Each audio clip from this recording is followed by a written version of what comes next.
Dia kata kalau kita sembahyang jemaah, adakah kalau nak ikut imam, biar imam bersujud dulu baru bergerak? Jawabnya, dengar baik-baik. Cara ikut imam dalam solat berjemaah, contoh sujud. Kita berdiri ramai-ramai, laki-laki perempuan, imam turun sujud, Allahu Akbar. Jika imam turun baru separuh, belum sampai lagi sujud, kita bergerak juga, hukumnya harus. Imam belum sampai dahi ke bumi, kita dah bergerak turun, harus. Imam turun, kita turun bersama-sama, makruh. Imam sampai dahi ke bumi, baru kita bergerak, sunat. Ada 3 hukum situ. Ni imam, pergi kita ramai-ramai, imam Allah, kita pun Allah, harus.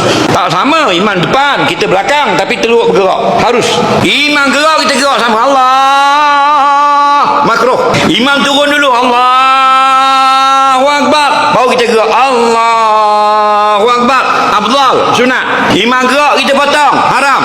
Jangan main, imam 91, makmum 19. Imam gerak nak turun, makmum gerak. Siapa dulu?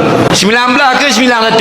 Hak 19 siapa dulu? Haram, berdosa je. Nampak? Jelas lagi. Jadi yang afdal, kalau imam rokok, biar imam itu sudah duduk Allahu Akbar, baru kita mula rokok. Dan imam bila sudah sampai dahi ke bumi, Allahu Akbar, baru kita mula bergerak. Kerana hadis Nabi pesan pada kita, iza raka'an imamu farka'u wa iza sajada fasjudu. Bila imam telah pun rakaat, barulah kemudian kamu rakaat. Bila imam telah pun turun sujud, barulah kamu mula turun sujud. Itu yang paling baik.